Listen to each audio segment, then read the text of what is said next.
ay nagmumula sa pagtanggap niya sa lahat ng paghihirap at pag-uusig, alinsunod sa mga nasusulat sa aklat ng mga propeta at ng batas. Katulad ng pagtanggap ni Jesus sa kanyang krus na siyang nagdulot ng kanyang kaluwalhatian, mamulat nawa tayo sa katotohanan na ang mga pagsubok sa buhay ay nagpapatibay sa ating pananampalataya at pag-asa. Magsitayo na po tayong lahat.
Sa ngalan ng Ama, ng Anak, at ng Espiritu Santo. Amen.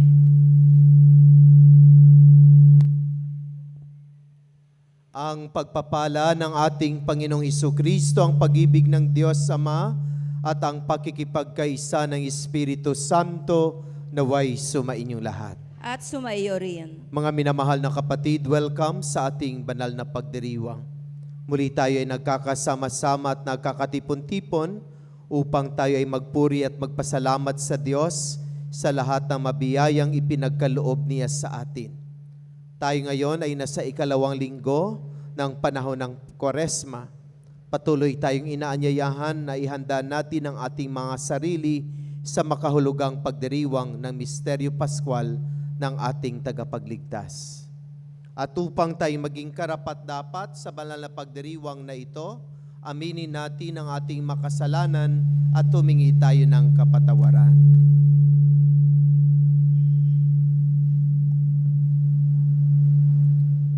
Inaamin ko sa makapangyarihang Diyos at sa inyo mga kapatid na lubha akong nagkasala sa isip, sa salita at sa gawa at sa aking pagkukulang.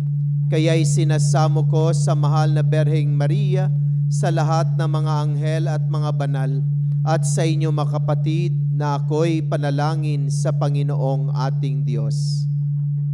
Kaawaan tayo na makapangyarihang Diyos, patawarin tayo sa ating mga kasalanan at patnubayan tayo sa buhay na walang hanggan.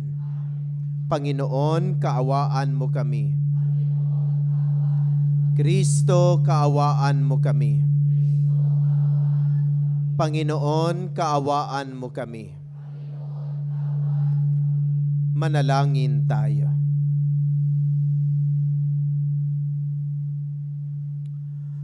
Ama naming makapangyarihan, iniutos mong pakinggan namin ang minamahal mong anak na iyong kinalulugdan. Kami naway makapakinabang sa iyong salita upang sa pagdalisay nito sa aming kalooban, kami ay lumigaya sa pagkakita sa iyong liwanag sa pamamagitan ni Hesukristo kasama ng Espiritu Santo magpasawalang hanggan.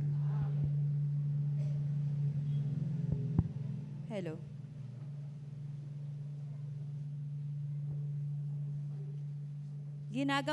Ginagantimpalaan ng Diyos ang pagsunod ni Abraham sa pamamagitan ng pagliligtas sa buhay ni Isaac. Bukod dito'y pinagpala ni Yahweh ang lahi ni Abraham. Ang salita ng Diyos mula sa aklat ng Henesis.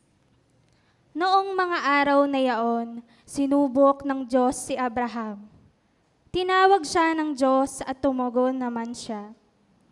Sinabi sa kanya, "Isama mo ang pinakamamahal mong anak na si Isaac at magpunta kayo sa lupain ng Moria. Umakyat kayo sa bundok na ituturo ko sa iyo at ihandog mo siya sa akin." Pagsapit nila sa dakong itinuro ng Diyos, gumawa ng dambana si Abraham. Nang sasaksakin na niya ang bata, tinawag siya ng anghel ng Panginoon at mula sa langit ay sinabi, "Abraham, Abraham, huwag mong patayin ang bata, huwag mo siyang saktan. Naipakita mo ng handa kang sumunod sa Diyos, sapagkat hindi mo ipinagkait sa Kanya ang kaisa-isa at pinakamamahal mong anak." Paglingon niya'y may nakita siyang isang lalaking tupa na ang mga sungay ay napasabit sa mga sanga ng kahoy. Ito ang kinuha ni Abraham at inihandog kapalit ng kanyang anak. Mula sa langit, nagsalitang muli kay Abraham ang anghel ng Panginoon. Wika nito, "Akong Panginoon ang nangangako sa iyo, yamang hindi mo ipinagkait sa akin ang kaisa-isa mong anak, pagpapalain kita. Ang lahi mo'y magiging sindami ng bituin sa langit at ng buhangin sa dagat. Lulupigin nila ang mga lungsod ng kanilang mga kaaway. Sa pamamagitan ng iyong lahi, pagpapalain ang lahat ng bansa sa daigdig, sapagkat ikaw ay tumalima sa akin." Ang salita ng Diyos. Salamat sa Diyos.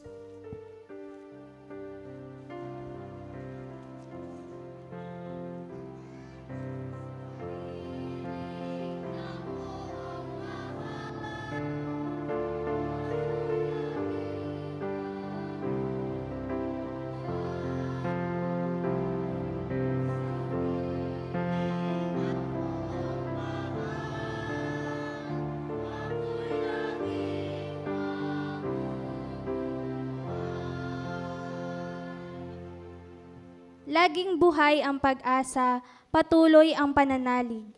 Bagamat ang aking sabi, ako'y ganap ng nalupig. Masakit sa kalooban ng puon kung may papanaw. Kahit ito ay iisa, labis siyang magdaramdam.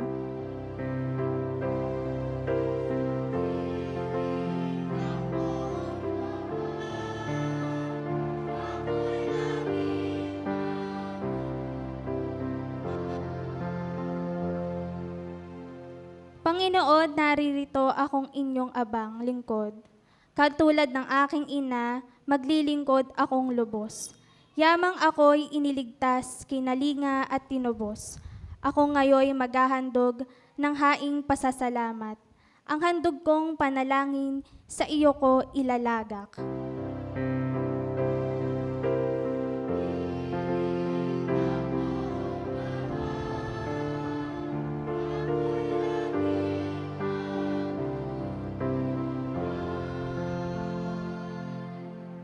Kapag nagsasama-sama ang lahat ng iyong hirang, sa templo sa Jerusalem ay doon ko ibibigay.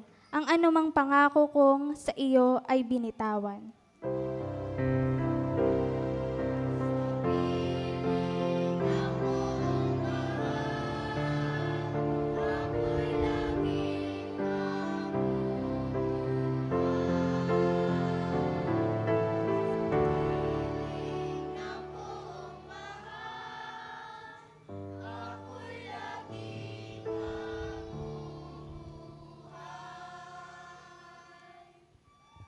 Hindi pinagkait ng Diyos ang buhay ng kanyang anak upang iligtas ang tao sa kasalanan. Ang pagpapakasakit ni Jesus ay tanda ng dakilang pag-ibig sa atin ng Diyos. Ang salita ng Diyos mula sa sulat ni Apostol San Pablo sa mga taga-Roma.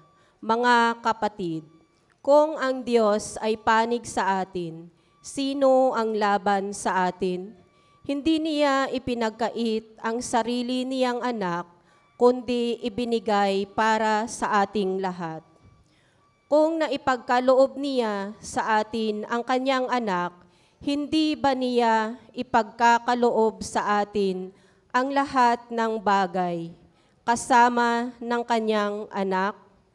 Sino ang maghaharap ng sakdal laban sa mga hinirang ng Diyos? Gayong ang Diyos ang nagpapawalang sala sa kanila. Sino ang hahatol ng kaparusahan? Si Kristo Jesus bang nasa kanan ng Diyos? Siya pa nga ang namatay at muling binuhay at ngayoy nanamagitan para sa atin. Ang salita ng Diyos. Salamat sa Diyos. Magsitayo po tayo.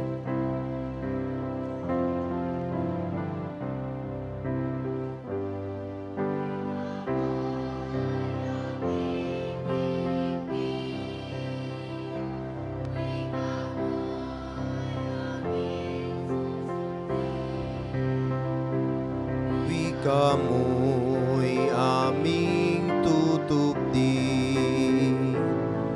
wika mo'y aming diringgin, wika mo'y aming susundin, wika mo'y aming tutupdin. Sa ulap na maliwanag, ito ang siyang pahayag. Ang Diyos Ama na nangusap, ito ang mahal kong anak, lugod kong dinggin ang lahat. Sumainyo ang Panginoon. At sumayo rin. Ang mabuting balita ng Panginoon ayon kay San Marcos. Papuri sa iyo, Panginoon. Noong panahong iyon, umakyat si Jesus sa isang mataas na bundok. Wala siyang isinama kundi sina Pedro, Santiago at Juan. Samantalang sila'y naroon, nakita nilang nagbagong anyo si Jesus. Nagdingning ang kanyang kasuotan na naging puting-puti. Ano pat walang sinumang makapagpapaputi ng gayon.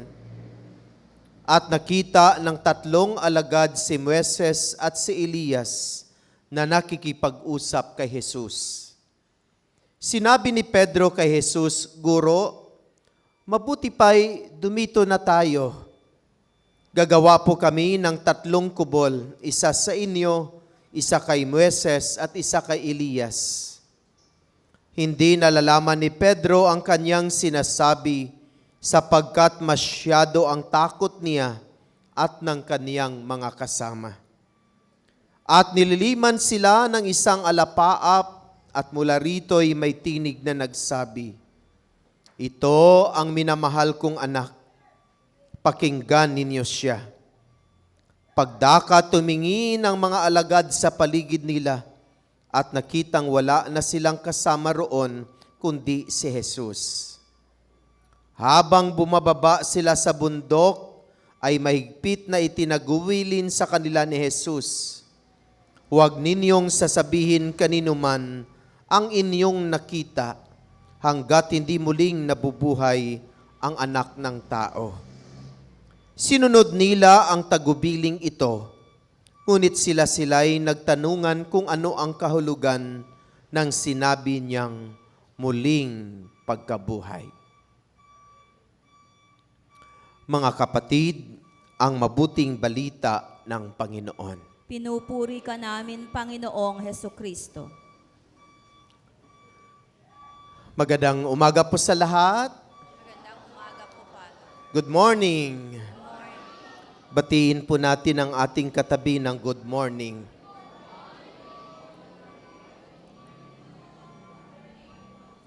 Dumadami tayo Sa umagang ito, muli tayo ay nagkakasama-sama at nagkakatipon-tipon upang muli tayong makapagpahayag ng ating mga papuri at pasalamat sa Diyos.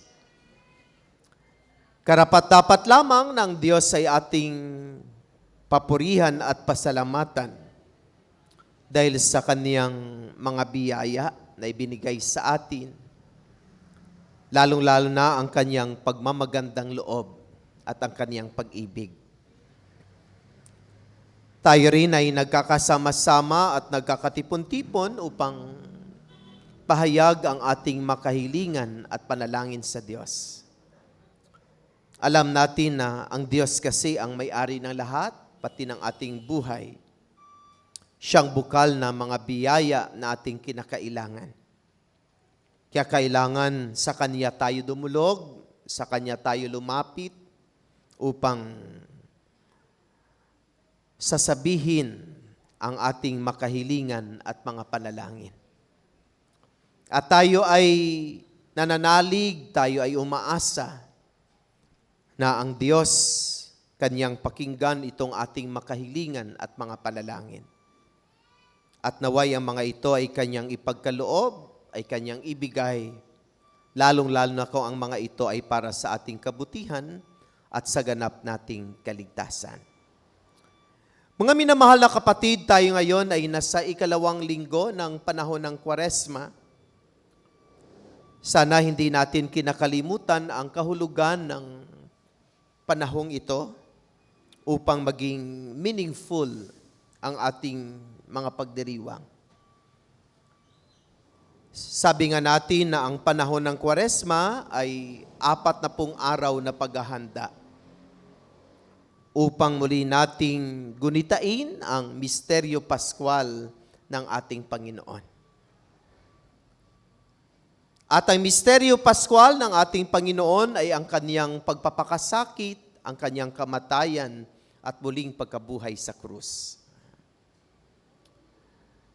At ang katanungan ay, bakit talaga pinaghahandaan natin ang misteryo paskwal ng ating Panginoon? Sabi nga natin, dapat lamang tayong maghanda dahil muli nating gunitain ang dakilang pagmamahal sa atin ng ating Diyos. Na ang pagmamahal sa atin ng Diyos ay hindi lamang ipinahayag sa pamagitan ng pagsabi sa atin na I love you 3 times a day. Hindi lamang sa pagkakaloob sa atin na mabiyaya na ating kinakailangan. Kundi ang pagmamahal ng Diyos ay Kanyang ipinahayag sa Kanyang pagpapakasakit, sa Kanyang pagpapakahirap, at higit sa lahat ang Kanyang kamatayan. Talagang ang pagmamahal na ito ay pinaghihirapan ng ating Panginoon. Ang pagmamahal na ito ay talagang pinagpatuluan ni Jesus ng Kanyang dugo. Ang pagmamahal na ito ay talagang pinag-alayan ni Jesus ng Kanyang buhay. At ito ang muli nating gunitain, muli nating ipagdiwang sa Semana Santa. Kaya binibigyan tayo ng 40 days na paghahanda upang maging makahulugan ang pagdiriwang na ito. At mula noong Miyerkules ng Abo, ang ating mga pagbasa, lalong-lalo ng ating Ebanghelyo, ay nagtuturo sa atin ng mga konkretong paghahanda na dapat nating gawin sa ating pang-araw-araw na pamumuhay. Sana hindi natin kinakalimutan ang makongkretong paghahanda na iyon. At nabawasan na ang 40 days nating preparation ng almost 2 weeks. So ibig sabihin, kaunti na lang ang mga araw na naiwan o natira upang muli nating gunitain ang dakilang pag-ibig sa atin ng Diyos. At ang katanungan ay, kamusta naman ang ating paghahanda? Talaga bang nagsusumikap tayo na ihanda natin ang ating mga sarili at ang ating mga buhay? At sabi natin, anong mga paghahanda ang dapat nating gawin? Sabi ko nga, ang ating mga pagbasa, lalong-lalo na ang ating Ebanghelyo ay paulit-ulit na nagtuturo at gumagabay sa atin kung anong mga paghahanda ang dapat nating gawin. Sabi nga natin, ang panahon ng Kwaresma ay panahon ng pagtitika, panahon ng pagsisisi, panahon ng paghingi ng kapatawaran sa lahat ng pagkakamali at pagkakasala na ating nagawa. Ang panahon ng Kwaresma ay panahon ng pangungumpisal. Ang panahon ng Kwaresma ay panahon ng pagpapatawad. O napatawad na ninyo? Hindi madali. Lalong-lalo na kapag ang ating team song ay Pusong Bato.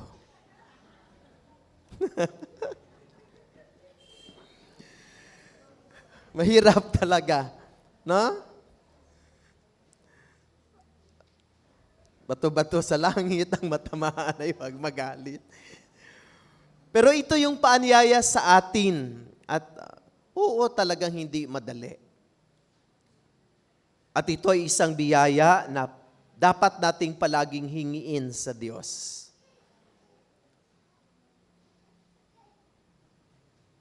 At ang ating inspirasyon sa bagay na ito ay walang iba kundi ang ating Panginoon. Sa gitna ng mga paghihirap na kanyang dinurusa, kahit wala siyang kasalanan, ang kanyang unang sinambit habang siya'y nakabayubay sa krus, Ama, patawarin mo sila sapagkat hindi nila alam ang kanilang ginagawa. Pagpapatawad. At sa araw na ito, muli narinig natin ang mga salita ng Diyos na nagpapaalaala sa atin kung ano ang mga dapat nating gawin. Sa ating unang pagbasa, ating narinig ang pagsubok ng Diyos kay Abraham. Sabi kasi ng Diyos, itong tao, very religious. Talagang mahal na mahal niya ako. Talagang tapat siya sa kanyang pag-ibig sa akin. Subukin nga natin kung gaano siya katapat, kung gaano siya katotoo sa kanyang pag-ibig sa akin. At ano ang hiningi ng Diyos kay Abraham? Na kanyang ialay ang kanyang bugtong na anak. Anong pangalan ng kanyang bugtong na anak? Anong pangalan ng kanyang bugtong na anak? Si Isaac. Sabi ng Diyos, ialay mo ngayon din ang iyong anak sa akin. At ang pag-aalay noong panahon ay hindi lang basta ialay mo sa altar, tapos na. Kundi ang pag-aalay noon ay talagang patuluan mo ng dugo. At talagang susunugin mo upang ang usok ay makaabot sa langit. Ay maamoy ng Diyos. Yun yung kanilang pananaw, kultura, tungkol sa pag-aalay. At ano ang hinihingi ng Diyos kay Abraham na ialay ang kaniyang bugtong na anak? Pero mo, ang tagal-tagal mong hiningi, tapos binigay nga sa iyo ng Diyos, tapos ngayon ang Diyos hiningi uli sa iyo. Mayroon akong nakilala niyan. Nung na-involve pa ako sa vocation ministry ng aming congregation, mayroon isang nanay, mayroong mga gulang na bugtong niyang anak.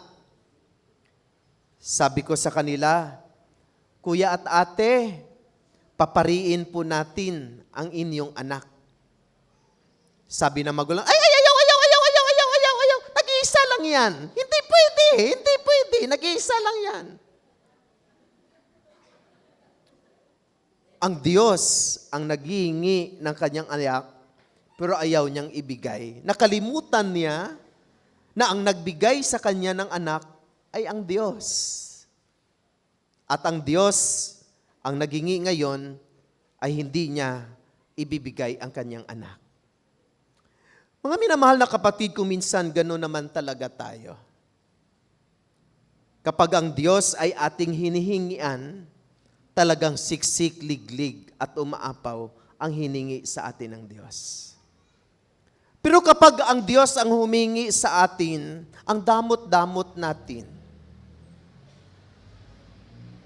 Biro mo, hinihingi lang ng Diyos 1 oras at kalahati sa loob ng 1 linggo, ang damot-damot nating ibigay ang 1 oras at kalahati para tayo ay magpuri, magsimba, at magpasalamat sa Kanya. Binigyan tayo ng Diyos ng ilang oras sa loob ng 1 linggo. 1 oras lang ang hiningi sa atin ng Panginoon, subalit kung minsan ay hindi natin maibibigay. Hayaan nyo lang siya. Ganun talaga yung bata. Madidistract tayo kapag tumayo ka rin.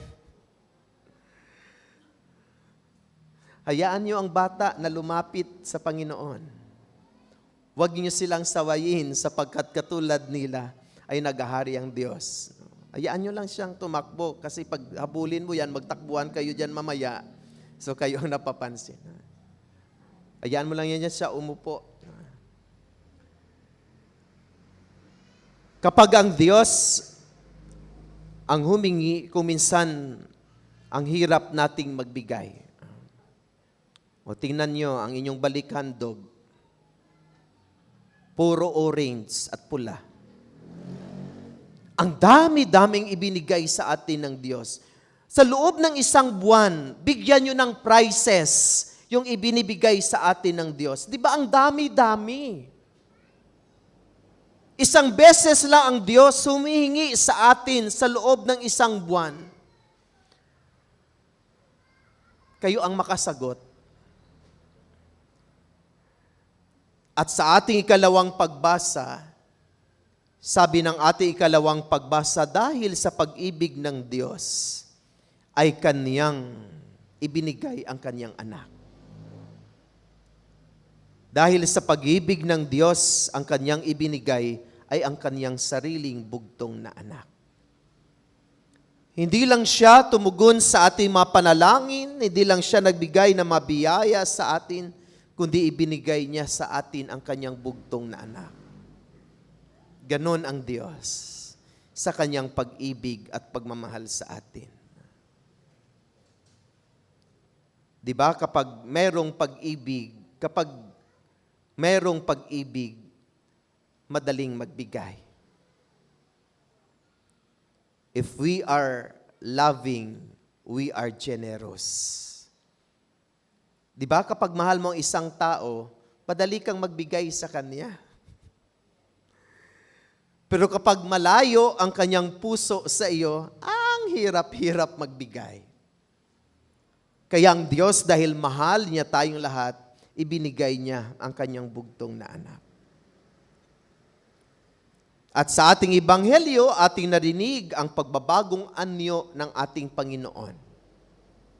At tayo rin ay inanyayahan na nitong panahon ng Kwaresma, sana magkaroon din ng pagbabagong anyo ang ating mga puso, ang ating mga buhay. Alisin ang lahat na makasamaan. Alisin ang lahat ng mga hindi magagandang bagay. At papahariin sa ating mga puso at sa ating kalooban ang pawang kabutihan lamang, upang ang Diyos ay maging dakila na ating parangalan. Amen. Tumayo po tayong lahat at ating ipahayag ang ating pananampalataya. Sumasampalataya ako sa Diyos Amang makapangyarihan sa lahat, na may gawa ng langit at lupa. Sumasampalataya ako kay Jesucristo, iisang anak ng Diyos, Panginoon nating lahat. Nagkatawang tao siya lalang na Espiritu Santo. Ipinanganak ni Santa Mariang Berhen. Pinagpakasakit ni Poncio Pilato. Ipinako sa krus na matay inilibing. Nanaog sa kinaroonan ng mga yumao. Na may 3 araw na buhay na mag-uli. Umakyat sa langit, naluluklok sa kanang Diyos Amang makapangyarihan sa lahat. Doon magmumulang paririto at hukom sa nabubuhay at namatay na tao. Sumasampalataya na ako sa Diyos Espiritu Santo, sa banal na simbahang Katolika, sa kasamahan ng mabanal, sa kapatawaran ng makasalanan, sa pagkabuhay na muli na namatay na tao, at sa buhay na walang hanggan. Amen. Magsiupo po tayo upang ipagdiriwang natin ang sakramento ng binyag.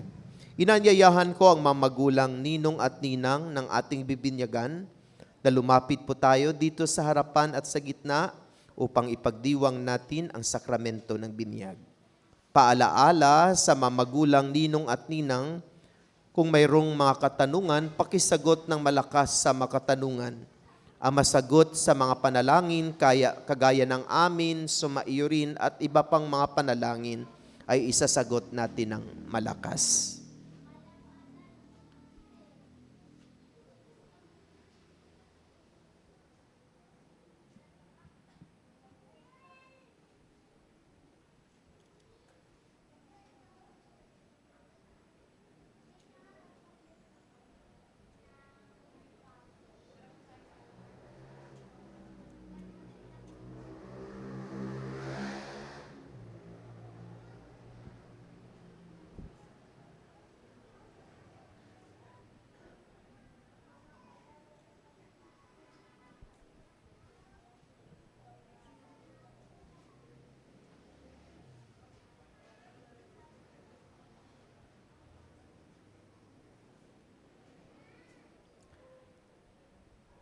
Mga kapatid, tayo nagagalak na magkatipon-tipon sa pagdiriwang na ito para sa sanggol na maging kaanib ng ating sambayanang Kristiyano. Sa pasisimula ng ating pagdiriwang sa sakramento ng binyag, mangyari po lamang na ipahayag ang inyong layunin ukol sa inyong pabibinyagan sa pamamagitan ng pagsagot ng malakas sa aking makatanungan. Mamagulang, ano ang ngalan ng inyong anak? Jopay po. Jopay. Bilang mamagulang ng batang ito na si Jopay, nais ba ninyong siya ay tumanggap ng sakramento ng binyag upang makiisa sa buhay ng Diyos at makaanib ng ating sambayanang Kristiyano? Nalalaman ba ninyo na kalakip ng pag-opo na ito ay ang malaking pananagutan na hubugin ang inyong pabibinyagan sa diwa ni Kristo? Opo, Father. Kayo naman, mga ninong at ninang, nakahanda ba kayong tumulong sa mamagulang na akayin ang inyong inaanak sa ating buhay pananampalataya?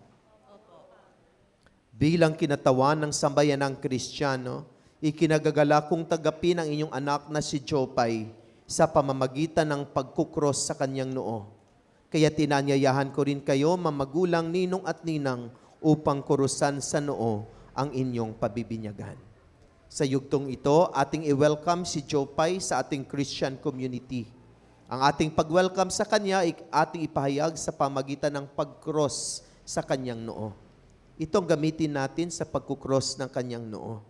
Ang una na mag-cross ng kanyang noo ay ang pari, sunod ang mga magulang, sunod lahat ng mga ninong at ninang. Naunawaan kung ano ang gagawin natin?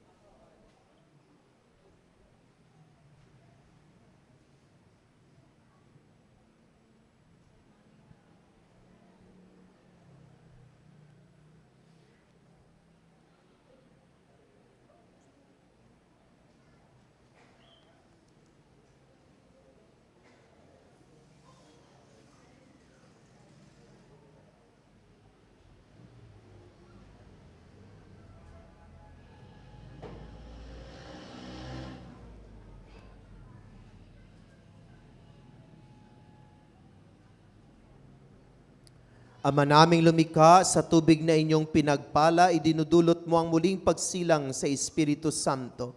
Ang mga hinirang mong tumanggap ng binyag, ayon sa pananampalataya ng iyong simbahan, ay iyong itaguyod sa buhay sa kalangitan, sa pamamagitan ni Jesucristo, kasama ng Espiritu Santo, magpasawalang hanggan. Amen.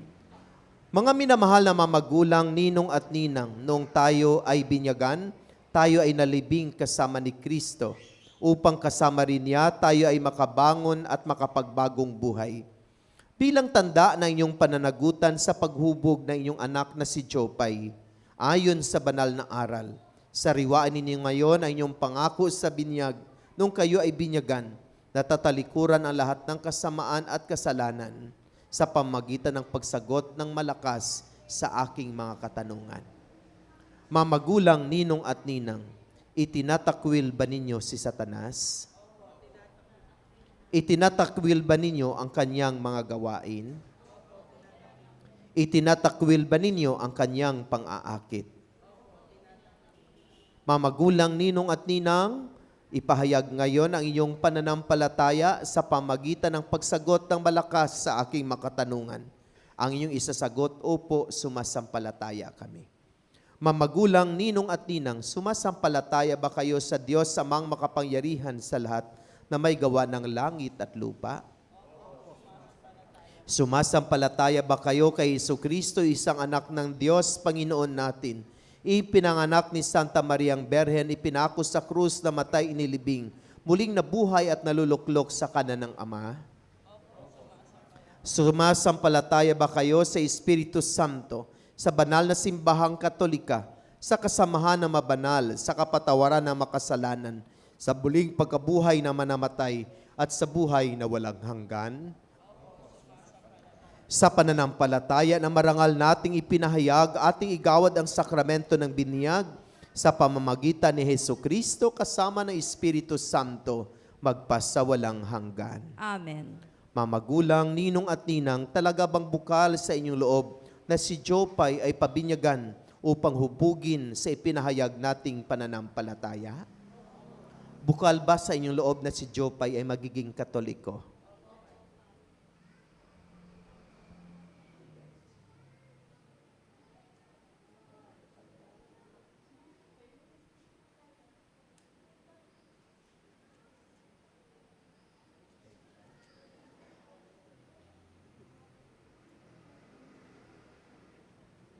Jopay, ikaw ay aking bibinyagan sa ngalan ng Ama,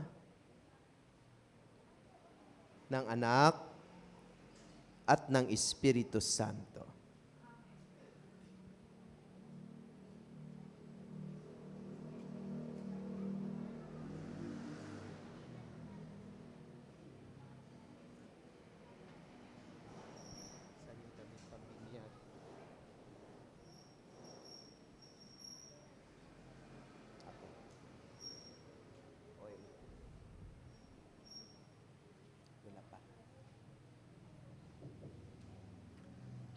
Gayong naganap na ng Panginoong ng Diyos Ama ng Panginoong Hesukristo ang muling pagsilang sa tubig at sa Espiritu Santo. Ang pagpapahid ng langis ay nagpapakilala ng paglukob ng Espiritu Santo sa muling isinilang sa binyag. Maging matatag nawa si Jopay sa kaniyang pakikiisa kay Kristong Hari, Pari at Propeta, ngayon at magpakailanman. Amen.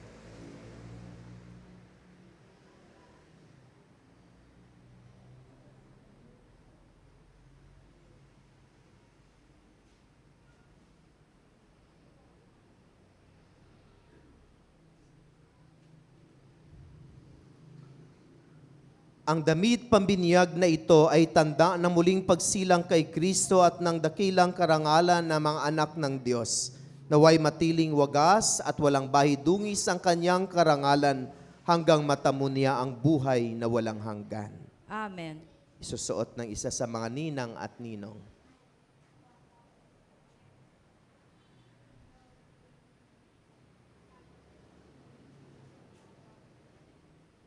Wala.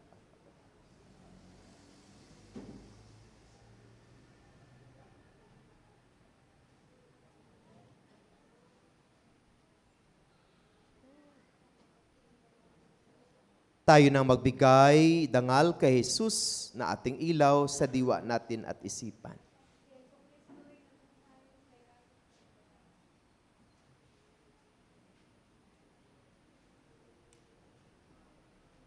Tanggapin ninyo ang liwanag ni Kristo.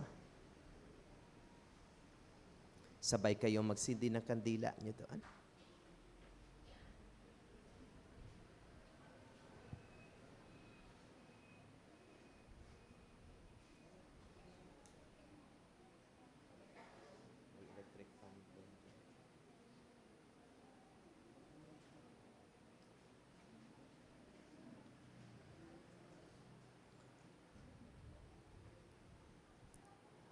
Mga magulang, ninong at ninang, ang ilaw na ito ay tanda ng liwanag ni Kristo na tinanggap ng bagong binyag.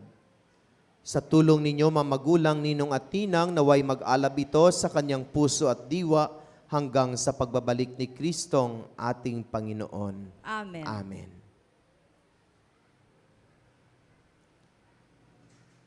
Naging anak tayo ng kaliwanagan kay Kristo, dumulog tayo ngayon sa ating Ama na bukal ng kaliwanagan at buhay sa pamagitan ng itinuro sa atin ng ating Panginoong Heso Kristo. Tayong lahat, Ama namin, sumasalangit ka, sambahin ang ngalan mo. Papasa amin ang kaharian mo, sundin ang loob mo dito sa lupa para ng sa langit. Bigyan mo kami na aming kakanin sa araw-araw at patawarin mo kami sa aming mga sala para ng pagpatawad namin sa nagkasala sa amin. At huwag mo kami ipaintulot sa tukso at iadya mo kami sa lahat ng masama. Amen. At sa mahal na beren na ating ipagkatiwala si Jopay, sama-sama tayong manalangin. Aba, Ginoong Maria, napupuno ka ng grasya. Ang Panginoong Diyos ay sumasa iyo. Bukod kang pinagpala sa babaeng lahat at pinagpala naman ang iyong anak na si Jesus. Santa Maria, Ina ng Diyos, ipanalangin mo kaming makasalanan, ngayon at kung kami mamamatay. Amen. Ama naming mapagmahal, amin ang ipinagdiwa ang sakramento na nagbibigay na iyong buhay at dangal. Habang panahon kaming lilingon sa iyo dahil sa lahat ng iyong awa at biyaya. Pagindapatin mo kami bilang mamagulang, ninong at ninang, ay manatiling matapat sa aming maipinangako sa binyag. Hiniling namin ito sa pamagitan ni Kristo na aming Panginoon. Amen. Patayin na po natin masinding kandila. Mga ninong at ninang, bumalik na po kayo sa inyong upuan. Mamagulang, humarap po kayo sa ating sambayanan. Mga kapatid, muli narito ang isa na namang miyembro ng ating simbahan dito sa Our Lady of the Sacred Heart Mission Station, si Jupay. Bilang tanda ng ating pagtanggap sa kanya, tagapin natin na masigabong palakpakan. Tumayo po tayong lahat para sa panalangin ng bayan. Balik na tayo sa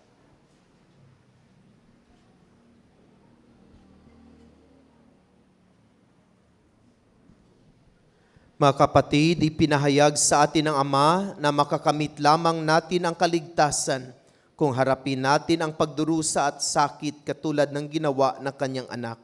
Sa kabila ng ating kasalanan at makahinaan, dumalangin tayo at sa bawat kahilingan ng ating itutugon, Panginoon, aming liwanag, dinggin mo ang iyong bayan. Panginoon, aming liwanag, dinggin mo ang iyong bayan. Sa kabila ng laganap na materialismo, patuloy nawang ipahayag ng Santo Papa Francisco, mga obispo, diakono, pare at reliyoso at reliyosa ang kahalagaan ng simpleng pamumuhay at pagtulong sa mga mahihirap. Manalangin tayo. Panginoon, aming liwanag, dinggin mo ang iyong bayan.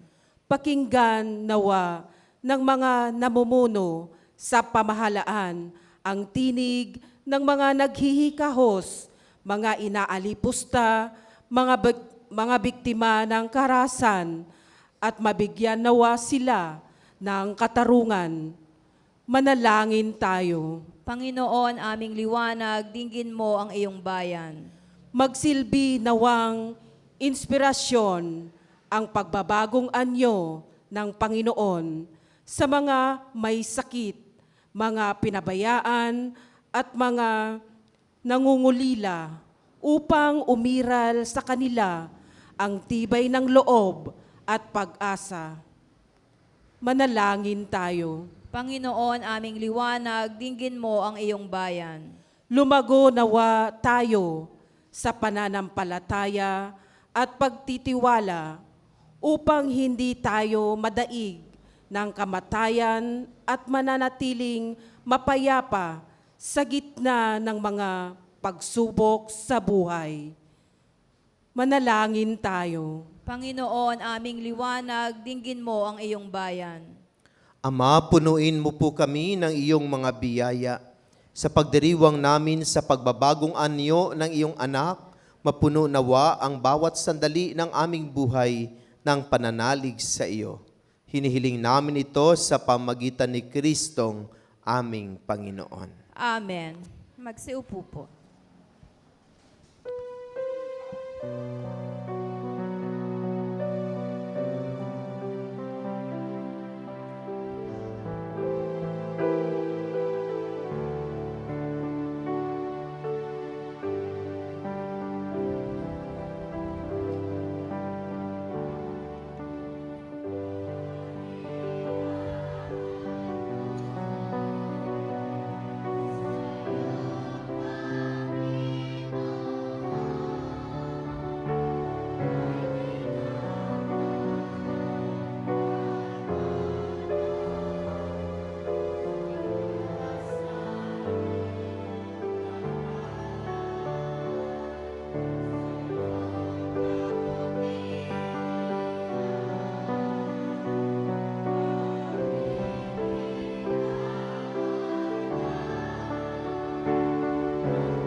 Magsitayo po tayo.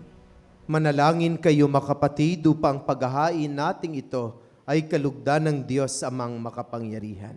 Tanggapin nawa ng Panginoon itong paghahain sa iyong mga kamay, sa kapurihan niya at karangalan sa ating kapakinabangan at sa buong sambayanan niyang banal. Ama naming lumikha, ang paghahain ito ay magdulot nawa ng kapatawaran ng aming makasalanan at magpabanal sa aming buong katauhan para sa pagdiriwang ng Pasko ng pagkabuhay sa pamamagitan ni Jesucristo kasama ng Espiritu Santo magpasawalang hanggan. Amen. Sumainyo ang Panginoon. At sumaiyo rin. Itaas sa Diyos sa inyong puso at diwa. Itinaas na namin sa Panginoon. Pasalamatan natin ang Panginoong ating Diyos. Marapat na siya ay pasalamatan. Ama naming makapangyarihan, tunay nga marapat na ikaw ay aming pasalamatan sa pamamagitan ni Jesucristo na aming Panginoon.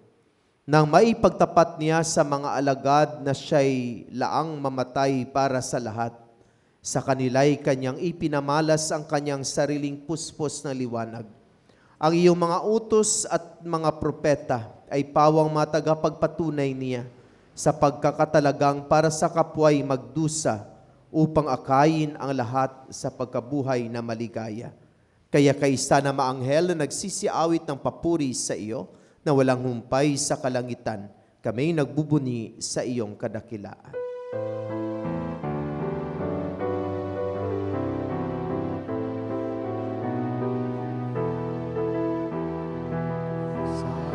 Santo, Santo, Panginoong Diyos, napupuno ang langit at lupa ng kadakilaan mo.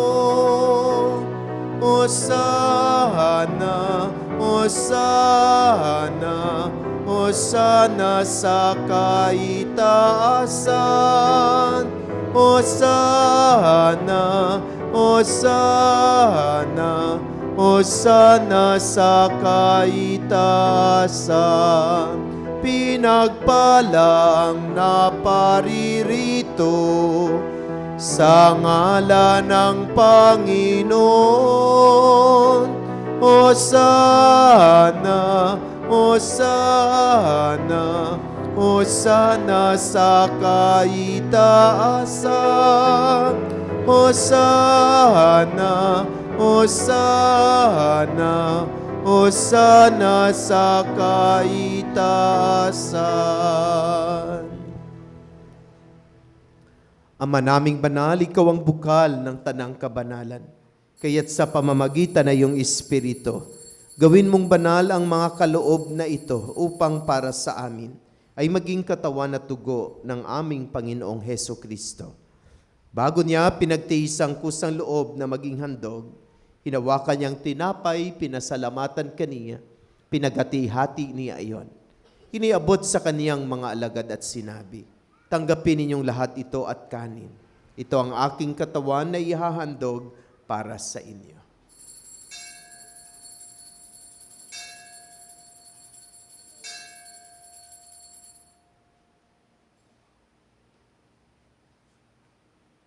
Gayon din naman, nung matapos ang hapunan, hinawakan niya ang kalis, muli kaniyang pinasalamatan. Iniabot niya ang kalis sa kaniyang mga alagad at sinabi, tanggapin ninyong lahat ito at inumin, ito ang kalis ng aking dugo, ng bago at walang hanggang tipan. Ang aking dugo na ibubuhos para sa inyo at para sa lahat sa ikapagpapatawad ng mga kasalanan. Gawin ninyo ito sa pag-alaala sa akin.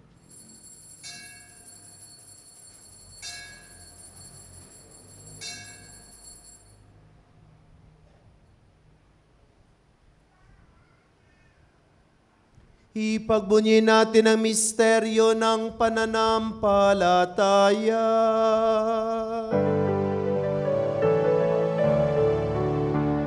Si Kristo ay gunitain, sarili ay inihain,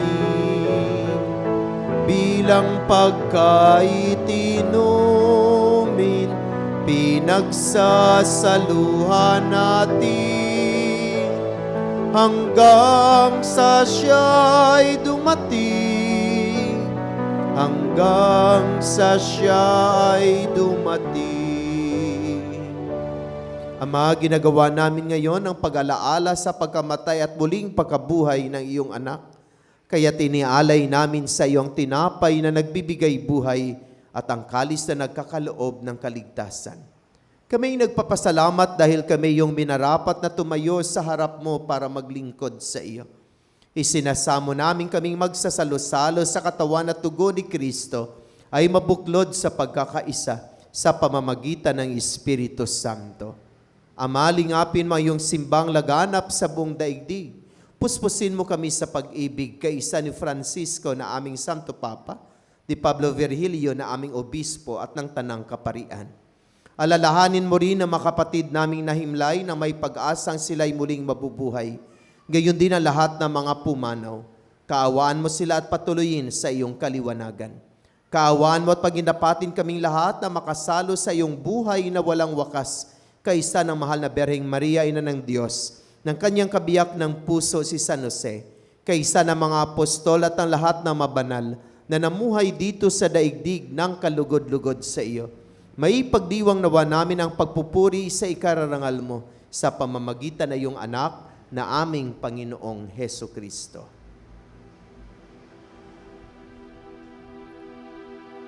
sa pamamagitan ni Kristo, kasama niya at sa Kanya, ang lahat ng parangal at papuri ay sa iyo, Diyos Amang makapangyarihan, kasama ng Espiritu Santo, magpasawalang hanggan.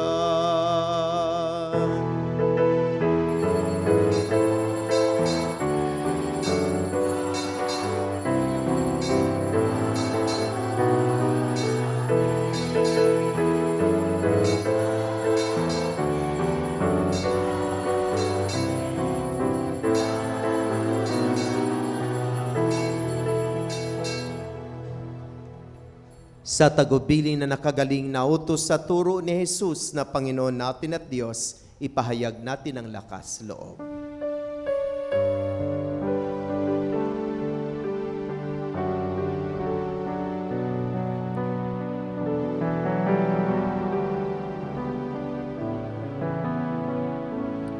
Ama namin, sumasalangit ka, sambahin ang ngalan mo, mapasa amin ang kaharian mo, sundin ang loob mo, dito sa lupa para nang sa langit.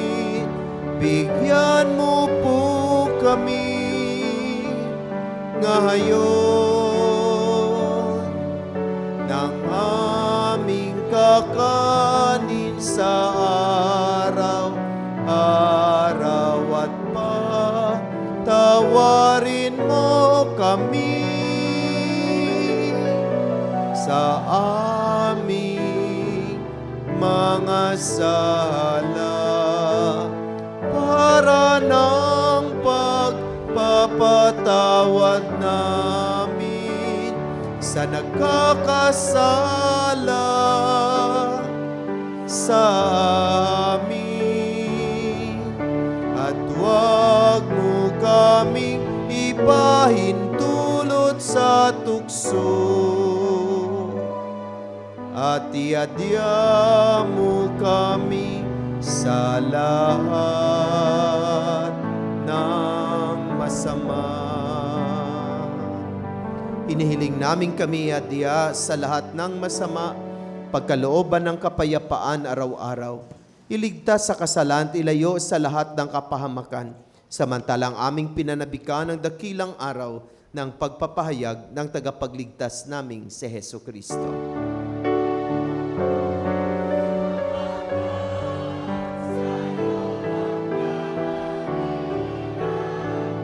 Kapangyarihan at kapurihan, ngayon at magpakailanman, ngayon at magpakailanman. Panginoon Jesucristo, sinabi mo sa iyong mga apostol, kapayapaan ang iniiwan ko sa inyo, ang aking kapayapaan ang ibinibigay ko sa inyo. Tunghayan mo ang aming pananampalataya at huwag ang aming mga pagkakasala. Pagkalooban mo kami ng kapayapaan at pagkakaisa ayon sa iyong kalooban, kasama ng Espiritu Santo, magpasawalang hanggan. Amen. Ang kapayapaan ng Panginoon ay laging sumainyo lahat. At sumayo rin. Magbigayan tayo ng kapayapaan sa isa't isa.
Mga kapatid, narito si Jesus, ang kordero ng Diyos, siyang nag-aalis na makasalanan ng sanlibutan. Mapalad ang inaanyayahan sa kanyang banal na piging. Panginoon, hindi ako karapat-dapat na magpatuloy sa iyo, ngunit sa isang salita mo lamang ay gagaling na ako.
Magsitayo po tayo. Manalangin tayo. Ama naming mapagmahal, kaming pinapakinabang mo sa dakilang pagliliwanag sa bagong anyo ng iyong anak, ay tumatanaw ng utang na loob sa iyo, sapagkat kahit ngayon paman sa lupang ibabaw, pinapagsalo mo na kami sa kariktan ng kalangitan. Sa pamamagitan ni Hesu Kristo kasama ng Espiritu Santo, magpasawalang hanggan. Amen. Panalangin sa Birhen ng Banal na Puso ni Jesus. Alalahanin mo, mahal na ina ng banal na puso ni Jesus, ang madakilang bagay na ginawa ng Panginoon para sa iyo. Hinirang kang maging kanyang ina, ninais niyang malapit ka sa kanyang krus. Binahaginan kanya ng kanyang kaluwalhatian. Dinirinig niya ang iyong panalangin. Sa kanya iaalay ang aming papurit pasasalamat. Sa kanya isangguni ang aming kahilingan, na tulad mo'y mamuhay kaming lagi sa pagmamahal ng iyong anak, upang kanyang kariay patuloy na maisakatuparan.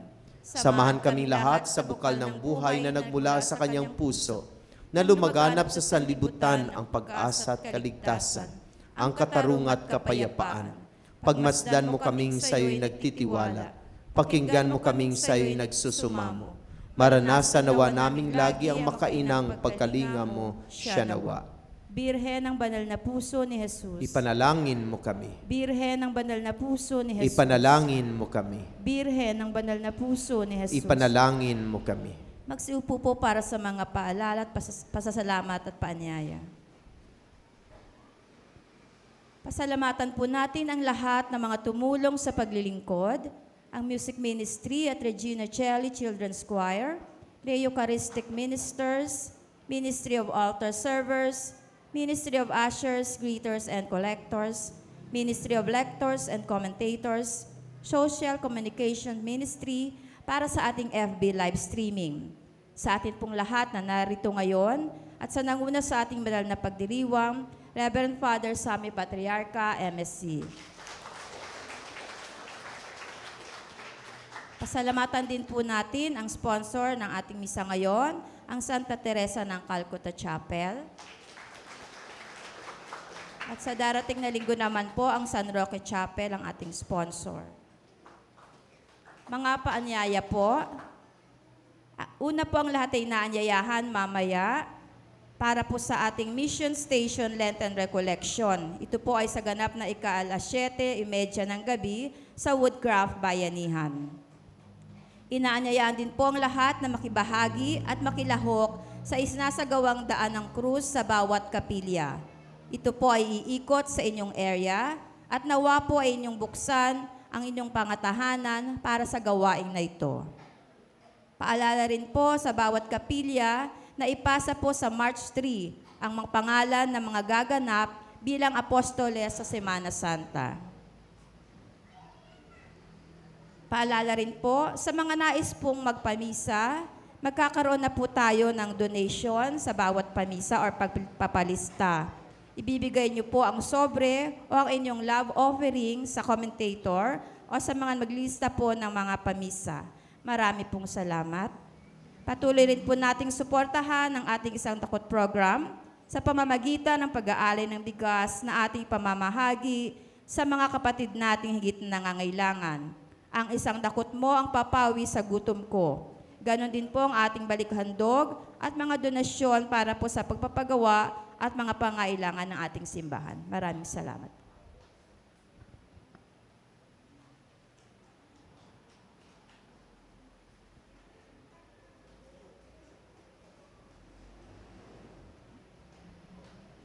Paalala pa rin po, pagkatapos po ng banal na misa, meron po tayong pagsasalu-saluhang pagkain na mula po sa ating Nanay Tina Austria para po sa kanyang kaarawan.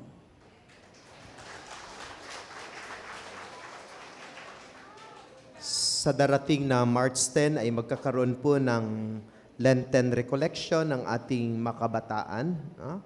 Ating mga youth. No? So, paalaala sa ating mga chapel officers na magpadala ng 5 hanggang pataas na mga youth mula sa ating kapikapilya para sa Lenten Recollection at Diocesan Synodal Pastoral Planning. Ang kanilang recollection ay sa ganap na 2:00 ng hapon doon sa Woodcraft Bayanihan. No? So, March 10, araw po iyon ng linggo, wala pong pasok. So sana makapagpadala tayo ng mga youth, no? Para sila ay mahubog natin para magiging tagapaglingkod sa ating simbahan. Mayroon din tayong directives mula sa ating diocese, particularly sa Commission on Worship, na sa loob ng panahon ng Kwaresma ay wala muna tayong pagpamamalakpak, no? Sa lahat ng bahagi ng ating banal na misa nitong panahon ng Kwaresma, dahil pinagninilayan natin ang pagpapakasakit, paghihirap at kamatayan ng ating Panginoon. So ang instruction sa atin na sa loob ng banal na misa ay walang gagawing pagpapamalakpak. Susunod na linggo ay hindi na po tayo mamamalakpak during sa banal na misa. Maraming salamat at magandang umaga po. Maraming salamat kay Nanay Tina sa pagpapakain sa atin sa araw na ito. Pagbabahagi niya ng kanyang mga blessings, lalo-lalo na ang blessing ng buhay na ipinagkaloob sa kanyang Diyos sa pagdiriwang niya ng kanyang birthday noong February 22. Happy birthday, Nanay. Tumayo po tayo. Sumainyo ang Panginoon. At sumayo rin. Naway pagpalain at basbasan kayo ng ating mapagmahal na Diyos, ang Ama, ang Anak, at ng Espiritu Santo. Amen. Naialay ng ating banal na misa, humayo kayong taglay ang pag-ibig at kapayapaan ni Kristo. Salamat sa Diyos. Maraming salamat sa lahat. Magandang umaga. Happy Sunday.